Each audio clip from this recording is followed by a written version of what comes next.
welcome back to the channel and welcome to a very familiar location. You joined me in an Abarth, but this is not my car. It's been loaned to me by Abarth UK for a couple of days.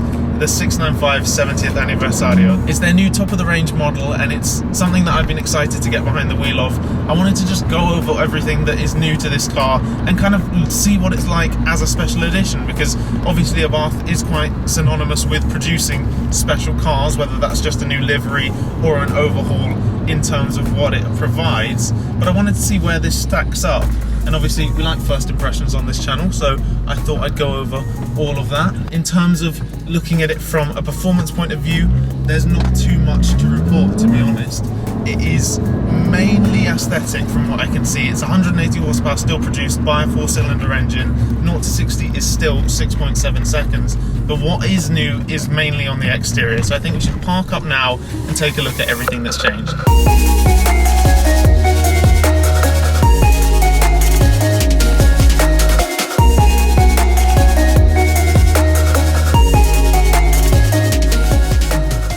So the plan is to look at all of the changes as a whole on this car, but I've started from the rear for one specific reason, and it is that you can see right next to me, the adjustable rear wing that Abarth have fitted to this car. It's adjustable, it's functional, and it's on a hot hatch, which is incredible. The car is literally the size of a shoe, and it has something that can enable downforce in its highest setting. So as I said, it's functional. 60-degree rate can be the highest point, so you can have 12 different settings, adjusting also just the aggression on the car aesthetically, but it produces 42 kilos of downforce at 124 miles an hour, which I'm personally not going to experience, and most owners probably won't.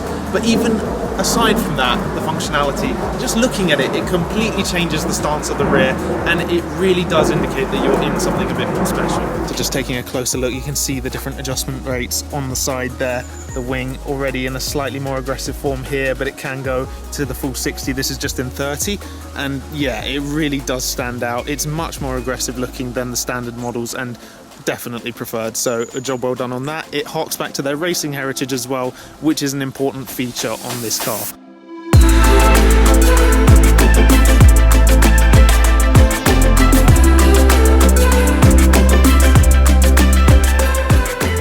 So when we're talking the harkbacks to racing history, we have to also not ignore the paintwork. So obviously the wing goes with the contrasted kind of flared arches that you can see all over the car, and that contrasts against the paint itself, which is a Monza 1958 green special colour launched for this car, and it is again a harkback to the 6 records that they held in Monza in 1958. So again, you can see the play on tradition for the 70th anniversary edition of this car, and it is one of the 5 colours that you can get. Obviously, from my personal opinion, this would be the one to go for, because 1, it's got the historical significance, and 2, probably better resale value. But it just looks so good on the car, almost reminiscent of certain Ferrari paints, and I think it looks so expensive, which is a huge thing on this car. Just coming around the side to point out more significant points on this specific car, you've got the heritage logos everywhere. So you've got the 17-inch Supersport alloys as standard, obviously Abarth stickering on the side, but now it goes in line with this flared sort of section, as well as the 70th anniversary logo 695 branded on the side, and the front and rear with these badges.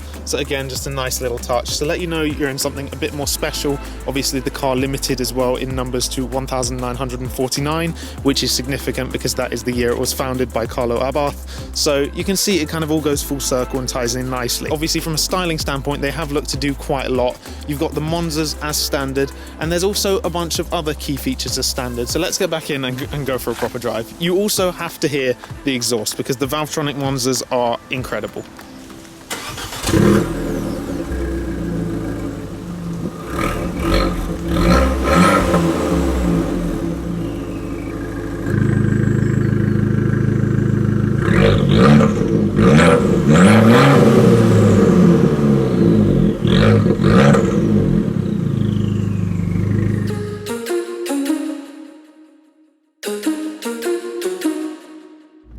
So this car's been interesting. Since I got it, I've been in 2 minds as to whether I love it or I'm not too sure about where it stands, because there are different factors that I like and different factors that I'm still not understanding the exact change. Now, it is novelty at the beginning to like a car regardless, just because it's exciting. You get behind the wheel of something new, something that's not yours.